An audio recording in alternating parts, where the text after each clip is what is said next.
Hello everyone, welcome back to my channel. आज के इस वीडियो में हम बात करेंगे प्रोसीड्यूर ऑफ इनकॉर्पोरेशन के बारे में, जो कि कंपनी लॉ का एक टॉपिक है।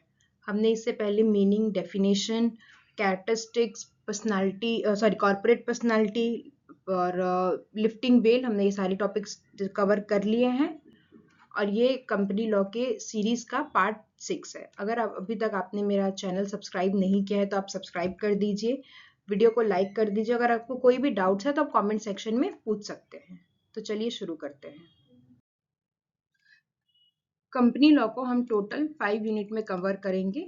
ये इसका यूनिट 1 है। यूनिट 1 में हम देखेंगे meaning and definition of company, characteristics of company, corporate personality, lifting the corporate veil, then registration and incorporation. आज के वीडियो में हम बात करेंगे प्रोसीड्यूर ऑफ इनकॉर्पोरेशन के बारे में, और नेक्स्ट वीडियो में हम बात करेंगे मेमोरेंडम ऑफ एसोसिएशन, फिर doctrine of ultra vires, then articles of association and then doctrine of indoor management.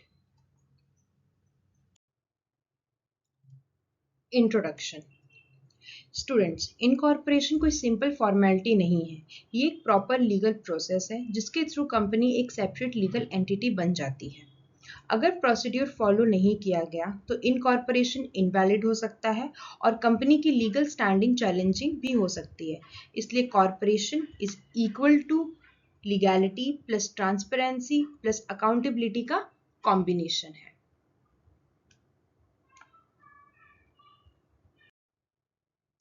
Meaning of incorporation. Incorporation refers to the process by which a company is registered under law, resulting in the creation of a corporate body with independent legal existence. It marks the birth of the company.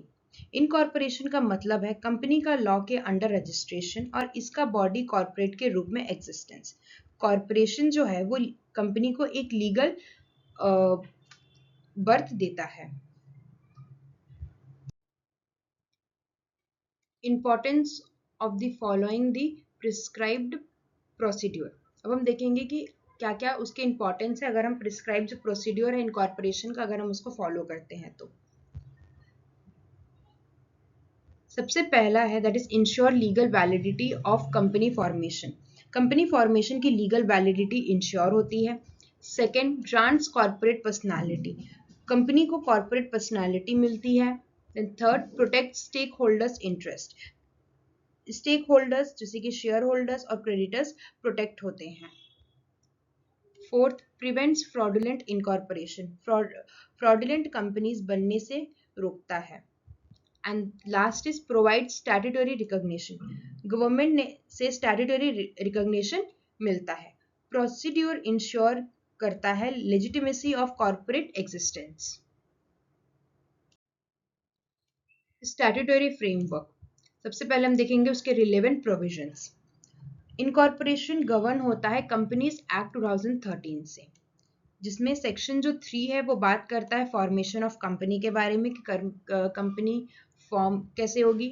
Section 4 बात करता है memorandum of association के बारे में। Section 5 बात करता है articles of association के बारे में। और सेक्शन 7 बात करता है इनकॉर्पोरेशन ऑफ कंपनी के बारे में।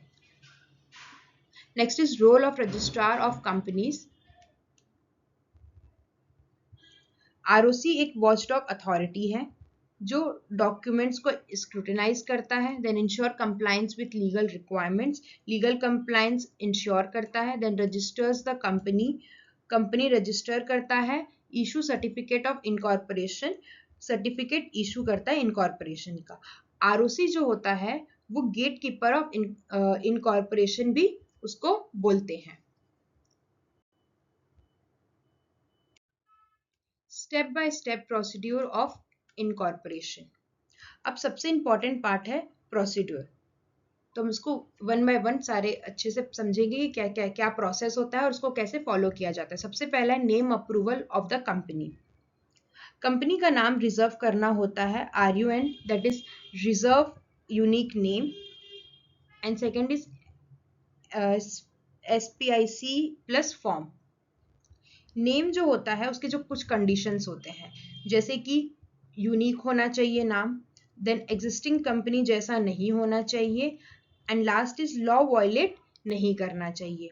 और आरओसी अप्रूवल कंपलसरी होता है। जब आप कंपनी का नाम अप्रूवल के लिए देते हो तो उसमें आरओसी का जो अप्रूवल है बहुत ही ज्यादा जरूरी है। Now second is preparation of documents, कि कौन कौन से डॉक्यूमेंट्स की जरूरत पड़ती है। इंपॉर्टेंट डॉक्यूमेंट्स रेडी किए जाते हैं जैसे कि memorandum of association, then articles of association, then directors की ID proof and registered office details. जहाँ पे आपकी कंपनी का ऑफिस होगा उसके सारे डिटेल्स भी रजिस्टर करने होते हैं। Then third is filing of incorporation documents. सब डॉक्यूमेंट्स इलेक्ट्रॉनिकली आरओसी को फाइल किए जाते हैं जो कि इंक्लूड करते हैं declaration and affidavits. Now fourth is submission of MOA and AOA. MOA जो होता है वो मेमोरेंडम ऑफ एसोसिएशन होता है जो कि डिफाइन करता है ऑब्जेक्टिव और स्कोप ऑफ द कंपनी, जो कि बाहरी स्कोप को बताता है।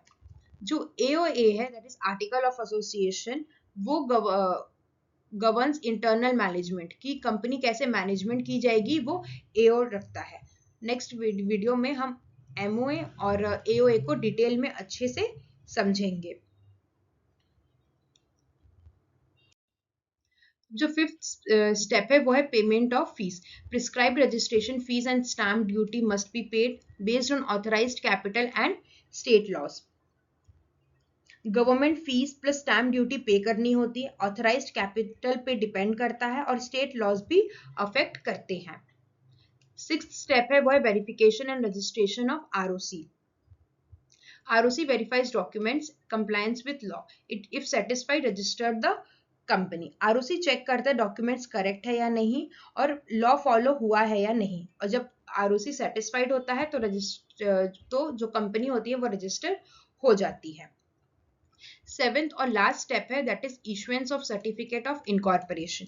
ROC issue certificate of incorporation जो कि कंटेन करता है name, CIN and date of incorporation, और ये जो सर्टिफिकेट होता है इसको कंक्लूसिव एविडेंस भी माना जाता है इनकॉर्पोरेशन का। CIN जो होता है उसका फुल फॉर्म है corporate identification number.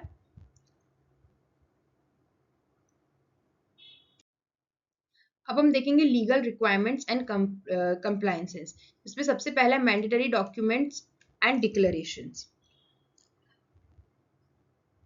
Professional declaration CA, CS और एडवोकेट्स के through, then affidavit by subscribers and directors, then director की consent and registered office details.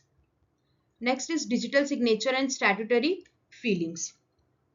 Modern system में DSC, DIN और MCA ये सारी चीजें इंपॉर्टेंट है। DCS जो होता है वो होता है डिजिटल सिग्नेचर सर्टिफिकेट जो कि इंपॉर्टेंट होता है। देन डायरेक्टर आइडेंटिफिकेशन नंबर जो कि मैंडेटरी है। Then e filing through MCA portal. MCA portal में आपको एक फॉर्म भरना होता है। ये इंश्योर करता है ट्रांसपेरेंसी और ऑथेंटिसिटी को। Now illustrations and examples. सबसे पहला एग्जांपल है वो एक सिंपल इनकॉर्पोरेशन का एग्जांपल है जिसमें 3 लोग कंपनी बनाते हैं, नाम अप्रूव होता है ABC प्राइवेट लिमिटेड के नाम से, डॉक्यूमेंट फाइल होती है ROC को एंड फीस पे किया जाता है और कंपनी लीगली एग्जिस्ट करने लगती है। सेकंड जो एग्जांपल है वो है डिफेक्टिव फीलिंग का। अगर फॉल्स इंफॉर्मेशन दी जाए तो ROC रिजेक्ट कर सकता है एप्लीकेशन और फ्यूचर में इनकॉर्पोरेशन चैलेंज भी किया जा सकता है। थर्ड एग्जांपल है वो है पोस्ट इनकॉर्पोरेशन इफेक्ट के बारे में, कि आफ्टर इनकॉर्पोरेशन एक बार जब कंपनी इनकॉर्पोरेट हो जाती है तो वो कॉन्ट्रैक्ट कर सकती है, कोई भी प्रॉपर्टी ओन कर सकती है और मेंबर्स को लिमिटेड लाइबिलिटी भी मिलती है। अब हम देखेंगे लैंडमार्क जुडिशियल प्रोनाउंसमेंट्स। इसमें सबसे पहला केस है सोलेमन वर्सेस सोलेमन कॉर्पोरेशन लिमिटेड।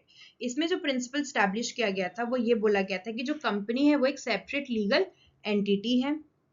सेकेंड जो केस है वो है मूसा गुलाम आरिफ वर्सेस इब्राहिम गुलाम आरिफ। इसमें ये प्रिंसिपल सेट किया गया था कि जो COI होता है वो कंक्लूसिव प्रूफ होता है। COI that is certificate of incorporation जो है वो एक कंक्लूसिव प्रूफ माना जाएगा वैलिड इनकॉर्पोरेशन का। थर्ड जो केस है वो है Jubilee Cotton Mills Limited versus Lewis. इसमें प्रिंसिपल सेट किया गया था company existence starts from COI date. Company उस दिन से एग्जिस्टेंस में मानी जाएगी जो डेट COI में सर्टिफिकेट ऑफ इनकॉर्पोरेशन में मेंशन होगा। Conclusion. The procedure of incorporation is structured legal process that ensures the validity creation of a company. Compliance with statutory requirements is essential to secure legal recognition, avoid future disputes, ensure smooth business operations. The certificate of incorporation provides finality and certainty, making the company a legal enforceable entity. Thus, proper adherence to the incorporation procedure is crucial for establishing a legal sound and operationally effective corporate entity. Incorporation एक structured legal process है जो company को legal identity देता है, protection देता है और साथ ही बिजनेस को रिकॉग्निशन देता है। इसको ऐसे समझो that certificate of incorporation provides finality and legal certainty, making the company a separate enforceable legal entity. So thank you so much everyone. आज के वीडियो के लिए सिर्फ इतना ही। नेक्स्ट वीडियो में हम बात करेंगे मेमोरेंडम ऑफ एसोसिएशन के बारे में। अगर आपको वीडियो पसंद आई हो तो आप प्लीज वीडियो को लाइक करें, चैनल को सब्सक्राइब करें, नोटिफिकेशन आइकन दबाते ताकि जब भी अब मैं इसका नेक्स्ट पार्ट डालूं तो आपके पास नोटिफिकेशन आ जाए। अगर आपके पास कोई भी डाउट्स हैं तो आप कमेंट सेक्शन के थ्रू क्लियर कर सकते हैं। तो मिलते हैं हम नेक्स्ट पार्ट में। Bye bye.